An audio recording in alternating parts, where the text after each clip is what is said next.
پس پردہ حقائق میں خوش آمدید۔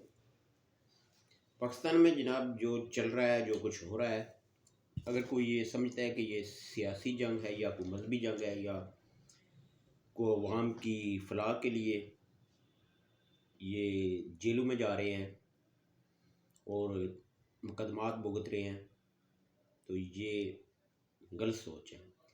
سرمایہ دار طبقاتی جنگ کے علاوہ جو بھی جنگ لڑتا ہے وہ اپنے مفادات کے لیے ہوتی ہے۔ اگر تجزیہ کیا جائے تو جناب دو ہی طبقے سامنے آتے ہیں، ایک امیر اور غریب، ایک ظالم اور ایک مظلوم، ایک حاکم اور ایک محکوم۔ یہ اشرافیہ کبھی بھی ایسا قانون نہیں بنائے گی، ایسی بات نہیں کرے گی جس سے عام آدمی کی فلاح یا عوامی فلاح کا کوئی کام ہو۔ IMF سے قرض لے کر عوام کو مزید نچوڑا جاتا ہے اور ہر بجٹ میں ان کو ایسے ایسے ٹیکس لگائے جاتے ہیں جناب،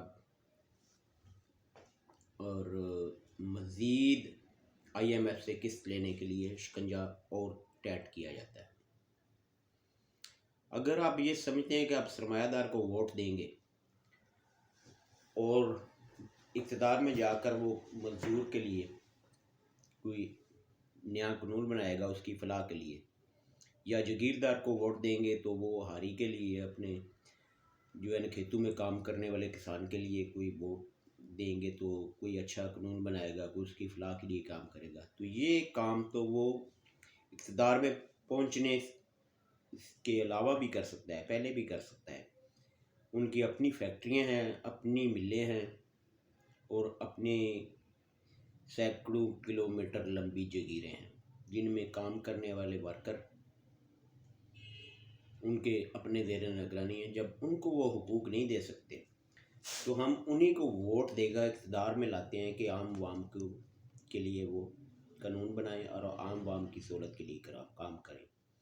سرمایہ دار کبھی بھی یہ نہیں چاہے گا۔ طبقاتی جنگ کا اندازہ آپ اس بات سے لگا سکتے ہیں کہ جناب پاکستان میں جرم اصولی طور پر تو جو جرم کرے تو ہر ایک کے لیے سزا ایک ہی ہونی چاہیے، لیکن اشرافیہ نے اپنے لیے جناب جیل میں بھی طبقاتی تقسیم کر دی اور سب نے مل بیٹھ پر اس بات پر کسی کا اختلاف نہیں ہوا کہ جو جرم کرے اس کو ایک جیسی سزا ملنی چاہیے۔ سب نے مل بیٹھ کر جیل میں کلاس بندی کی، اور A کلاس اور B کلاس۔ اب عام آدمی جو مزدور طبقہ ہے اس کو اگر A کلاس B کلاس سہولتیں جیل میں دی جائیں تو وہ چاہے گا کہ مجھے پرماننٹلی جیل میں رہنے دیں، ایسی سہولتیں اس کو بار بار نہیں ملیں گی۔ اس سے آپ طبقاتی فرق کا اندازہ لگا سکتے ہیں کہ اپنے لیے انہوں نے جیل میں بھی سہولتیں رکھی ہیں۔ کس وجہ سے؟ کہ یہ نورہ کشتی جو لڑ رہے ہیں اس کو حقیقت کا رنگ دینے کے لیے ان کو جیل بھی ایک دوسرے کو بھیجنا پڑتا ہے، ایک دوسرے پر مقدمات بھی بنانے پڑتے ہیں، اور پھر پس پردہ آپس میں جناب ان کے مذاکرات چل رہے ہوتے ہیں۔ عوام کے بارے میں اگر آپ کوئی سوچتے ہیں کہ فلاں جو ہے نا عوام کے لیے سوچ رہا ہے یا فلاں عوام کے لیے اقتدار میں آنا چاہتا ہے تو یہ غلط سوچ ہے۔ پاکستان میں جب تک یہ آپ کو تقسیم کیا گیا مذہبی طور پر، سیاسی طور پر، لسانی طور پر، گروہی طور پر، برادری ہوئے چھوٹے چھوٹے ٹکڑوں میں تقسیم کر دیا گیا۔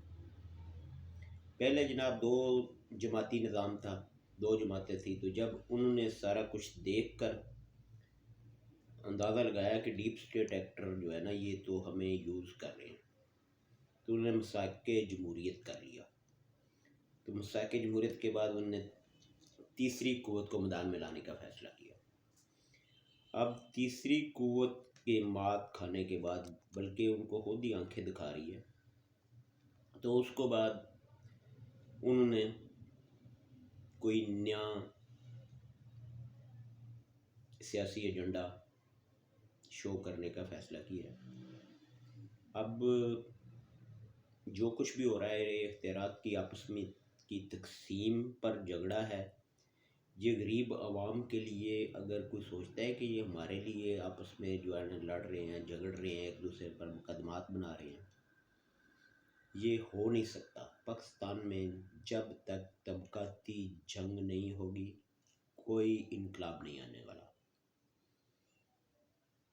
اگر آپ یہ سوچتے ہیں کہ یہ کوئی انقلاب لا سکتے ہیں یا لا رہے ہیں، ان کی اتنی جو ہے نا ایبلٹی نہیں ہے، نہ اتنے اختیارات ہیں کہ یہ کوئی انقلاب لائیں، یا یہ نظام جو ہے اس نظام کے چلتے ہوئے کوئی انقلاب آ ہی نہیں سکتا۔ زرداری صاحب کو بٹھا دیں، نواز شریف کو بٹھا دیں، عمران خان صاحب کو بٹھا دیں، جس کو مرضی بٹھا دیں، جب نظام یہی ہوگا۔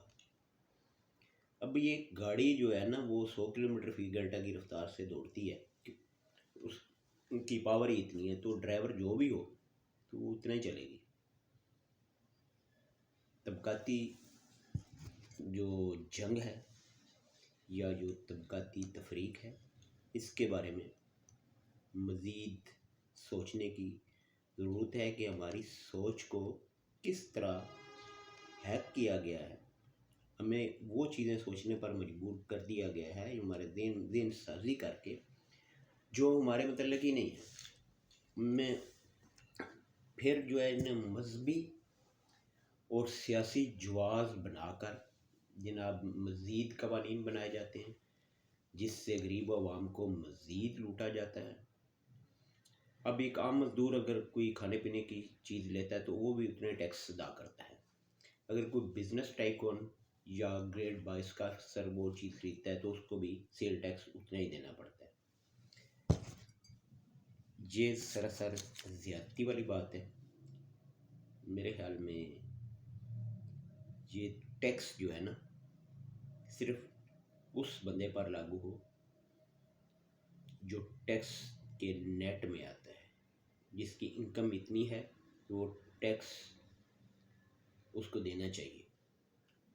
یہاں ہر بندہ پیٹرول پر، بجلی پر اور کھانے پینے کی اشیاء پر اتنے ٹیکس دے رہا ہے جو ارب پتی اور کھرب پتی دے رہے ہیں، اتنے ہی غریب آدمی دے رہا ہے۔ اور پھر بھی کہتے ہیں کہ ٹیکس جو ہے نا کلیکشن ٹھیک نہیں ہے۔ ٹیکس جو امیر طبقہ ہے اس سے جناب نہ ہونے کے برابر ہے۔ جو سیل ٹیکس ایک مزدور دے سکتا ہے تو صاف ظاہر ہے پھر امیر بھی اتنا سیل ٹیکس نہ ہونے کی برابر ہے۔ یہ طبقاتی کشمکش ہے جناب اور طبقاتی جنگ ہے، لیکن ہمیں اس کا شعور نہیں ہے۔